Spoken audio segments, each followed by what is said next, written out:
Phrase बार बार सुना होगा, two state solution. Two state solution आखिर है क्या? पैलेस्टीनियन स्टेट की बॉर्डर्स 1967 के वॉर से पहले वाली होनी चाहिए।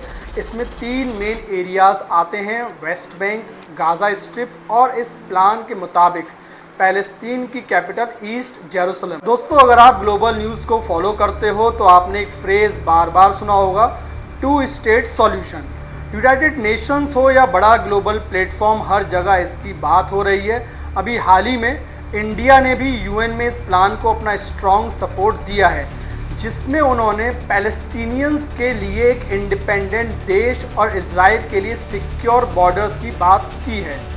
आज की इस वीडियो में हम दुनिया के सबसे कॉम्प्लेक्स जियोपॉलिटिकल इश्यूज़ में से एक को बहुत ही सिंपल तरीके से समझेंगे कि ये टू स्टेट सॉल्यूशन आखिर है क्या, ये आइडिया कहाँ से आया, इसे अचीव करना इतना मुश्किल क्यों है और इस पर इंडिया का स्टैंड इतना इम्पोर्टेंट क्यों है।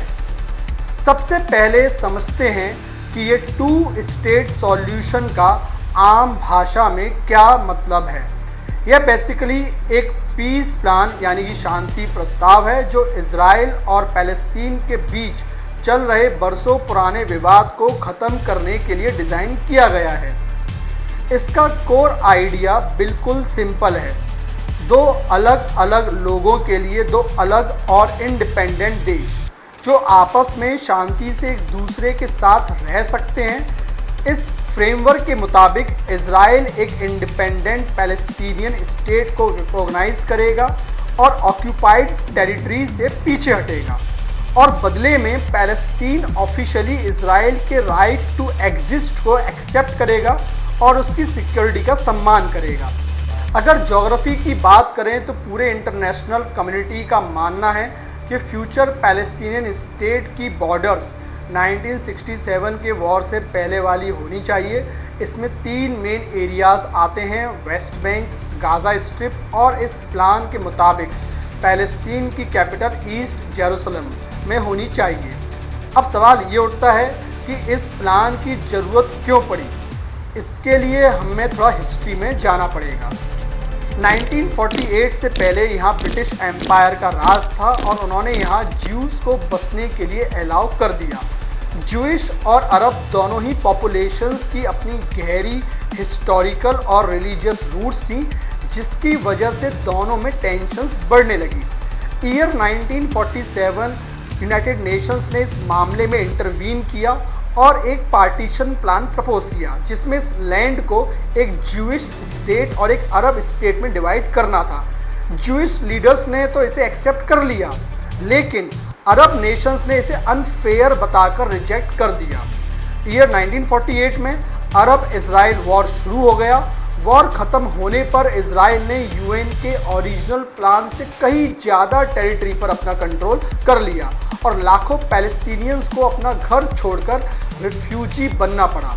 ईयर 1967 में ये कन्फ्लिक्ट का सबसे बड़ा टर्निंग पॉइंट था, 6 डे वॉर। सिर्फ 6 दिनों की लड़ाई में इजराइल ने अरब कंट्रीज़ को हरा दिया और जॉर्डन से वेस्ट बैंक और ईस्ट जेरूसलम छीन लिया और इजिप्ट से गाजा स्ट्रिप पर कब्जा कर लिया। रातों रात लाखों पैलेस्टीनियंस इजरायली मिलिट्री ऑक्यूपेशन के अंदर आ गए। 1990s के इस दौर में पीस को एक नई उम्मीद जगी, जिसे हम ओस्लो एकॉर्ड्स कहते हैं, जिसे यूएस ने ब्रोकर किया था। आज की डेट में यूएन और दुनिया के ज़्यादातर देश इस टू स्टेट सॉल्यूशन को ही एकमात्र रास्ता मानते हैं, लेकिन रास्ता इतना आसान नहीं है। अभी हाल ही में जब यूएन सिक्योरिटी काउंसिल में पैलेस्तीन को फुल यूएन मेंबरशिप देने के लिए एक रिजोल्यूशन लाया गया, तो यूनाइटेड स्टेट्स ने अपनी वीटो पावर का यूज़ करते उसे ब्लॉक कर दिया। यूएस का मानना है कि पैलेस्तीन को स्टेटहुड डायरेक्ट पीस टॉक से मिलना चाहिए, ना कि यूएन के रिजोल्यूशन से।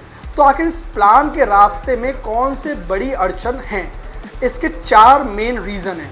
पहला रीज़न है सेटलमेंट। वेस्ट बैंक के अंदर अब लाखों इजरायली सेटलर्स रह रहे हैं, जिसकी वजह से कंटिन्यूअस पैलेस्टीनियन देश बनाना ज्योग्राफिकली बहुत मुश्किल हो गया है। दूसरा कारण है जेरूसलम। दोनों ही साइड जेरूसलम पर अपना पूरा हक जताते हैं और उसे अपनी कैपिटल बनाना चाहते हैं। तीसरा कारण है internal Palestinian division. Palestinian leadership खुद आपस में बटी हुई है। वेस्ट बैंक में फतेह पार्टी यानी पैलेस्टीनियन अथॉरिटी का रूल है, जबकि गाजा स्ट्रिप पर हमास का कंट्रोल है। चौथा कारण है सिक्योरिटी फियर्स। इजराइल को हमेशा यह डर रहता है कि अगर उन्होंने बॉर्डर से अपना कंट्रोल हटाया तो उन पर क्रॉस बॉर्डर टेररिज्म या अटैक बढ़ जाएंगे। अब बात करते हैं अपने प्यारे देश इंडिया की। इस पूरे मामले में इंडिया की फॉरेन पॉलिसी मॉडर्न डिप्लोमेसी एक बेहतरीन उदाहरण है, जिसे एक्सपर्ट्स डीहाइपनेशन पॉलिसी भी कहते हैं। हिस्ट्री देखें तो इंडिया हमेशा से पैलेस्तीन का बड़ा सपोर्टर रहा है। 1970s और 80s में इंडिया यूएन पहले नॉन अरब देशों में से था जिन्होंने पैलेस्तीन को रिकॉग्नाइज़ किया, लेकिन पिछले कुछ डिकेड्स में इंडिया ने इजराइल के साथ भी एक बहुत ही स्ट्रॉन्ग मल्टी बिलियन डॉलर की स्ट्रेटजिक पार्टनरशिप बिल्ड की है, जो डिफेंस, टेक्नोलॉजी और एग्रीकल्चर पर बेस्ड है। इंडिया किसी एक का साथ देने के बजाय दोनों देशों के साथ अपने रिश्तों को बिल्कुल अलग अलग ट्रीट करता है। इंडिया यूएन में 2 स्टेट सॉल्यूशन को पूरा बैक करता है, यानी पैलेस्तीन के एक इंडिपेंडेंट घर के हक को सपोर्ट करता है, लेकिन साथ ही साथ इंडिया टेररिज्म के खिलाफ इजराइल के साथ खड़ा होता है और उसकी सिक्योरिटी का पूरा समर्थन करता है। इंडिया का मानना है कि इसका परमानेंट सॉल्यूशन सिर्फ और सिर्फ आपसी बातचीत से ही निकल सकता है। तो दोस्तों, 2 स्टेट सॉल्यूशन कागज पर देखने में जितना सिंपल लगता है, रियल ग्राउंड पर ये उतना ही कॉम्प्लेक्स है, जिसमें बरसों की हिस्ट्री, सिक्योरिटी और लोगों के इमोशंस जुड़े हुए हैं। लेकिन जब भी इस लंबे विवाद को ख़त्म करने की बात आती है तो पूरी दुनिया घूम फिरकर इसी रोड मैप पर आती है। आपको क्या लगता है, क्या हमारी लाइफ टाइम में हम इस एरिया में शांति देख पाएंगे? अपनी राय नीचे कमेंट्स में ज़रूर शेयर करें। अगर आपको ये वीडियो इन्फॉर्मेटिव लगी हो तो प्लीज़ इसे लाइक करें, दोस्तों के साथ शेयर करें और ऐसे ही जियोपॉलिटिकल अपडेट्स के लिए हमारे चैनल को सब्सक्राइब ज़रूर करें।